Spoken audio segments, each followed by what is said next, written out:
আত্রেই নদীর উপর কংক্রিট নির্মিত লো ড্যাম ভেঙে পড়ার পর সরাসরি ঘটনাস্থলে পৌঁছে পরিস্থিতি খতিয়ে দেখলেন বিজেপির রাজ্য সভাপতি ডক্টর সুকান্ত মজুমদার।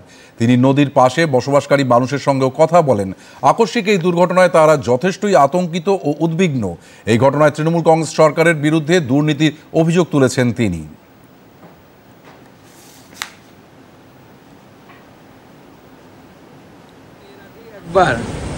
এই আত্রের উপরে যে বাঁধ দেওয়া হয়েছিল সেই বাঁধের কিছুটা অংশ ভেঙে চলে গেছিল নদীর মধ্যে, আবার একটা অংশ পুরো ভেঙে চলে গেছে।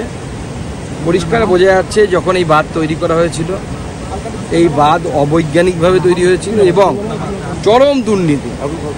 এই যে রড দেখা যাচ্ছে ভাঙার ফলে সব বাইরে চলে এসছে, যে রড দেখা যাচ্ছে 12 mm এর রড এখান থেকে দেখতে পাচ্ছি আমরা।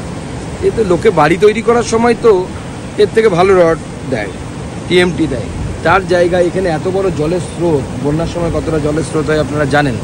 সেই জলের স্রোত, কারণ আত্রেই বাংলাদেশ হয়ে আমাদের জেলাতে ঢুকছে কুমারগঞ্জের ওখান থেকে, তো সেই জলের স্রোতকে আটকানোর জন্য কত ভালো কাজ হওয়া দরকার, সেই কাজ কিচ্ছু হয়নি।